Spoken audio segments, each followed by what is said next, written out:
In the middle of the quiet hills of a village called Shunem lived a young girl who at first glance seemed to be just one of many.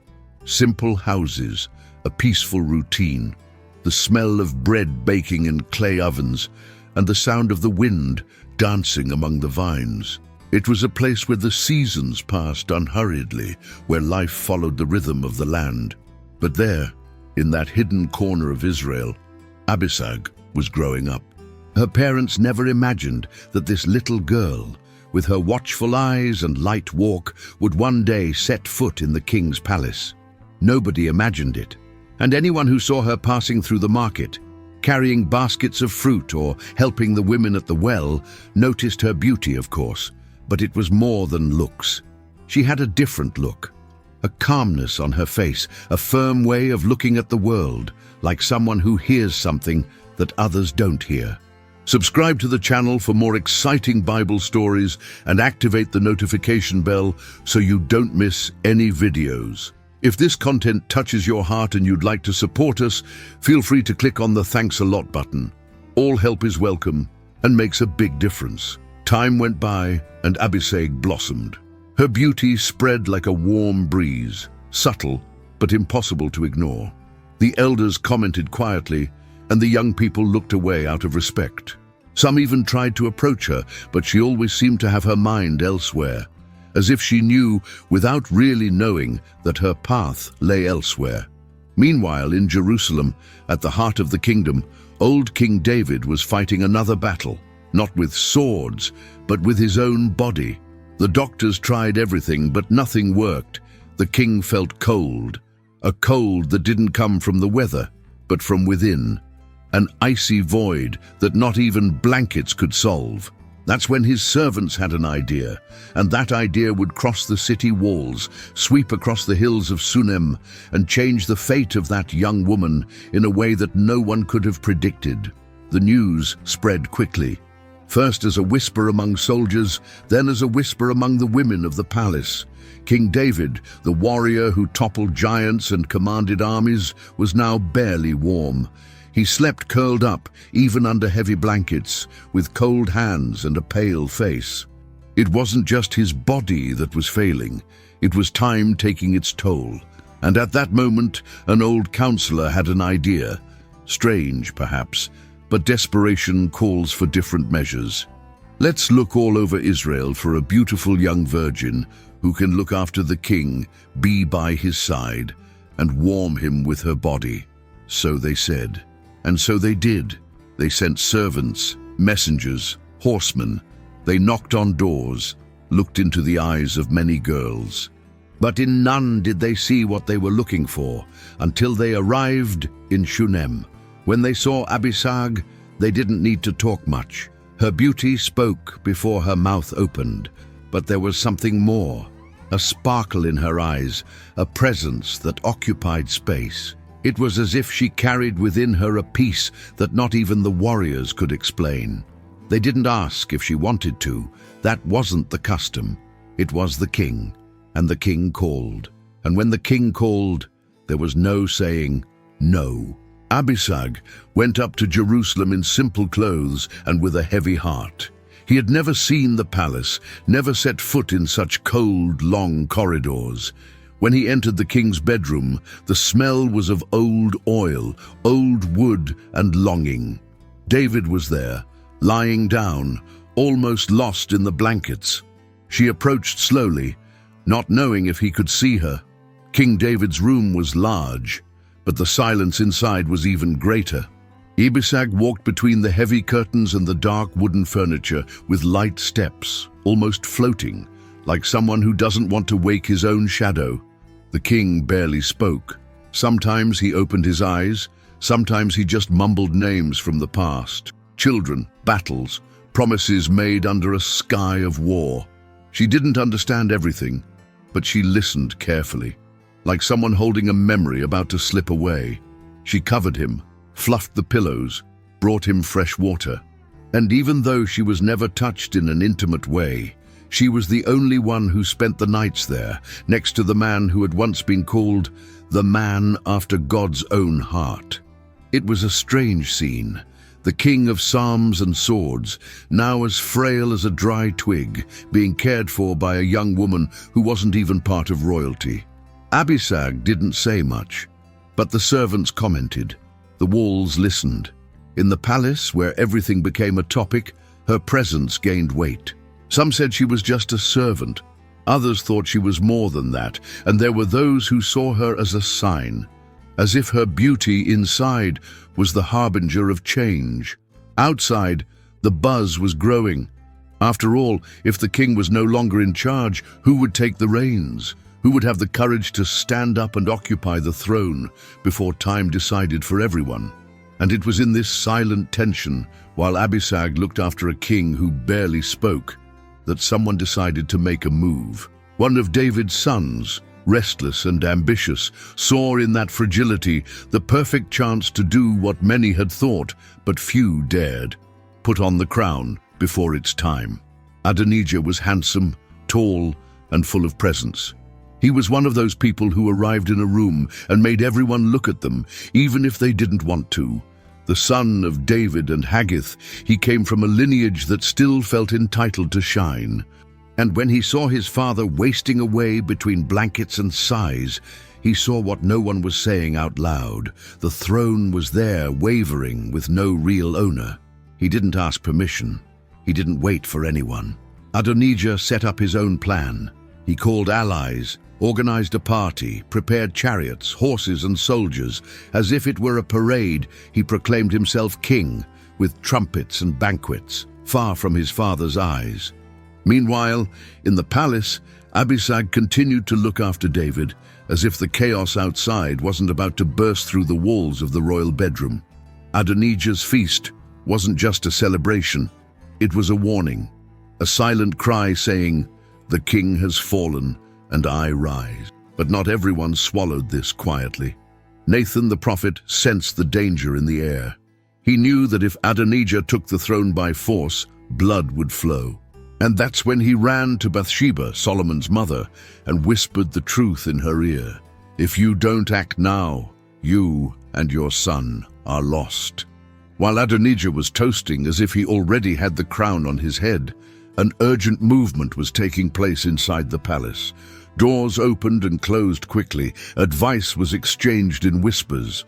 And Abishag, even without understanding the details, felt the air change. The silence in the room was no longer one of peace, but of expectation. At any moment, someone would come in with news that would change everything. That's when Bathsheba entered with firm steps, looking straight into the eyes of the sleeping king. And behind her, Nathan approached. They had something to say, and it wasn't just anything. Bathsheba approached the bed with a strange care, somewhere between respect and urgency. She draped her cloak over her shoulders, took a deep breath and spoke firmly, without beating about the bush. "My lord, you swore before the Lord that Solomon would be the next king." David, weak as he was, opened his eyes slowly. Solomon's name seemed to ignite some forgotten ember inside him, and before the flame went out again, Nathan entered the room, confirming what could no longer be ignored. "Adonijah is already being treated as king. If you don't act now, it will be too late." The old king moved as best he could. He summoned Zadok, the priest, Benaiah, the commander, and ordered, "Mount Solomon on my own mule. Take him to Gihon. There he will be anointed king in front of everyone." The room, which until then had only heard sighs and silent footsteps, now became the center of orders, haste, and movement. Abishag stepped back, stood in a corner watching everything. Her eyes followed every face, like someone trying to understand the whole play just by looking at the actors' gestures. The news spread faster than the sound of horses. In Jerusalem, the people heard the sound of the shofar, the announcement of Solomon's anointing, and burst into celebration, singing, clapping, shouting. The earth shook with joy, and Adonijah, in the midst of his private celebration, heard the sound of the city vibrating, but not for him. The plan that had seemed perfect began to unravel in the air. Adonijah's guests looked at each other with that, "I'd better get out of here before there's too much for me" look. The table, which had been full just a few minutes before, was empty. And he, who had felt like a king in the morning, now hid for fear of dying in the night. In the palace, the tension eased, but not completely, because although Solomon was crowned, open wounds between brothers don't heal so easily. And one look from Adonijah to Abishag days later was enough to make it clear he hadn't given up yet. The days passed, but Adonijah was not a man to swallow defeat easily. He knew that if he wanted to survive, he had to tread carefully. After Solomon's coronation, he clung to the altar and begged for mercy. The new king, wanting to avoid further bloodshed in the family, spared his brother's life for the time being. But there was something about Adonijah, a calculated manner, a silence that always seemed to be plotting something. It was then that he had an idea, covert, subtle, almost innocent, at least in appearance. He sought out Bathsheba, the king's mother. The same one who had confronted him a few days earlier now became part of the new plan. Adonijah spoke in a soft voice, a smile on his lips, but his eyes said something else. He asked her to go to Solomon and make a request on his behalf. Nothing grand, he said. He just wanted to marry Abisag, the young Shunammite woman who had looked after King David in his last days. Bathsheba thought it was strange, but went along, perhaps out of naivety, perhaps because she thought it was no big deal. She entered Solomon's chambers, asked to be excused, and spoke bluntly. "Your brother Adonijah has asked me to do something. He wants Abishag, the Shunammite, to be given to him as his wife." Solomon's face changed instantly. The request, although spoken delicately, was loaded with meaning. In Israel, taking a woman who had been with the king, even if the relationship had not been intimate, was almost the same as claiming the throne. It was like saying, "I am the rightful successor." The gesture concealed an ambition that Solomon already knew well. He stood up slowly but firmly. He didn't shout. He only gave an order. The response would be swift and definitive. Because that request, behind the soft words, was a direct attack on the heart of the kingdom. And as the soldiers moved, Abisag's presence once again became the center of a decision that would mark the fate of everyone around him. Solomon stood still for a moment, like someone going over the whole story in his head. Adonijah's request still echoed in the room, even after Bathsheba had left. It was like a trap made of flowers, beautiful on the outside, but with poison in its roots. The king knew if he let it go, it would open the way for others to try the same. One weak gesture now, and the throne would slip through his hands. He sent for Benaiah, the trusted commander, a man of action and few words. When he arrived, Solomon spoke without hesitation. Adonijah must die today. And so it was done. No speeches, no trial. The soldier left, and a short time later, the ambitious brother was dead. The blow was not struck with a sword, but with an ill-advised request, and it was this detail that sealed his end. Abisag, without knowing it, had been at the center of everything once again. She didn't open her mouth, she didn't get involved, but her name carried weight. It was as if the memory of her at David's side was still too vivid to ignore. The woman who slept at the king's feet, who witnessed the fall of David's health and the birth of the new government, now found herself in the middle of a dispute where every gesture was interpreted as a symbol. In the palace, the silence after Adonijah's death was heavy. Everyone chose their words carefully. Abishag was still there, like a shadow of a time that had passed, but which stubbornly refused to go away. She walked the corridors like a respected ghost, present but distant, as if she carried a piece of the dead king in her gaze. After Adonijah's death, the palace corridors became quieter, but no less full of stares. The throne was now firmly under Solomon. The most dangerous enemies had already been removed, and the dust of succession was beginning to settle. But in the midst of all this, Abishag was still there. No title, no crown, no defined place. Just there. She wasn't a queen. She had never been a wife. And even though she had lived so close to King David, she had neither the status nor the lineage to be recognized as part of royalty. Even so, no one dared to treat her like anyone else. It was as if her simple silence said more than entire speeches. Every time she crossed the courtyards or passed the palace columns, servants stopped out of respect, not obligation, perhaps because she was the last witness to the great king's weakness, the last to see his eyes close, the last living presence at the side of a man who made history, and that memory alone was enough for anyone to dare forget her. Solomon, even at the height of his power, never tried to get close to her. He never expelled her. He never took her as his wife, as some might have hoped. Abishag was like a marked page in a closed book. She was there, part of history, but no one else dared to turn the page. Time passed and her name began to disappear from conversations.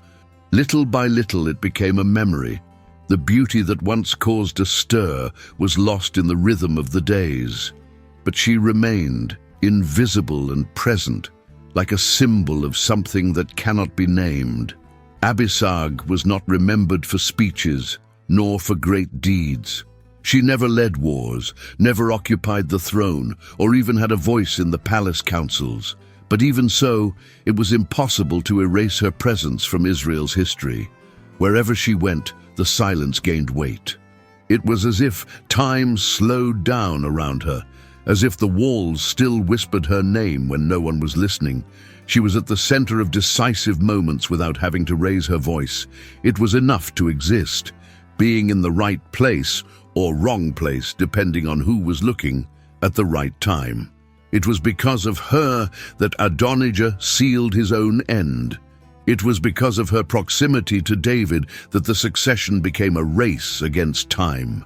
It was on her that the interpretations, the symbols, the threats disguised as requests fell. Abishag was the woman who had been with the king. That in itself put her in a different place.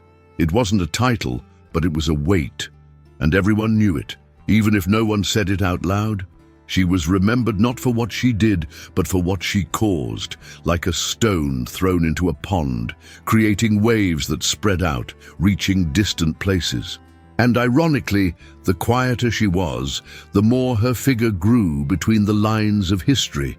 It was the kind of presence that made others uncomfortable because it reminded them of what they would rather forget, that all it took was a small gesture, a simple choice to turn everything upside down.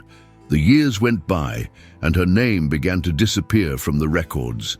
There are no reports of her last days, no grand end, no ceremony. But it's precisely this disappearance that draws attention. Because some stories don't shout, they just disappear, and when they do, they leave an even stronger trail. And then, she disappeared.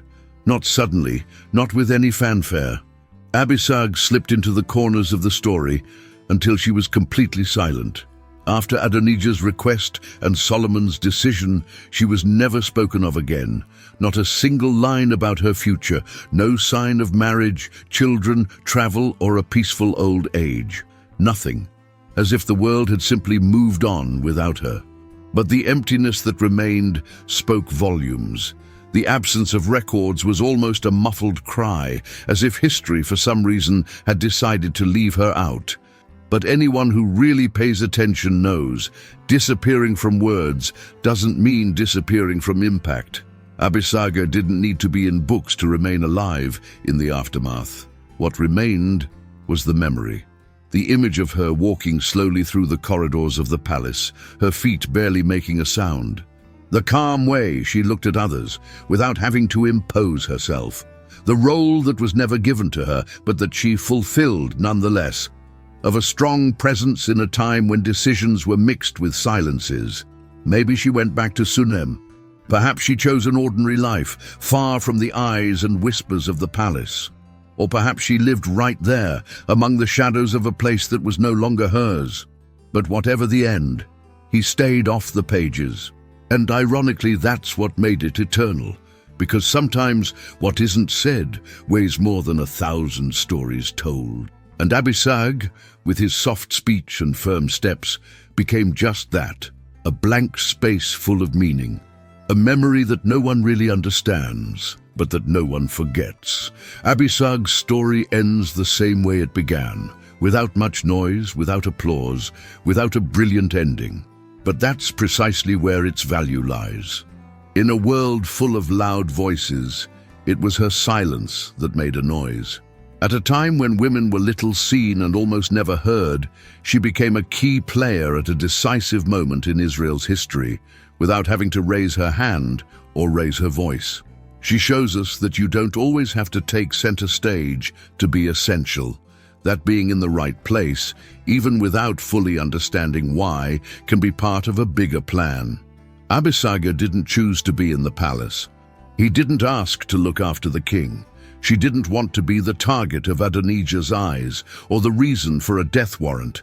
But all this passed her by, and the world around her changed because of it. There are people who think that only those who lead armies, who have high positions, who give orders, make a difference. But ABISAGUE's story proves otherwise.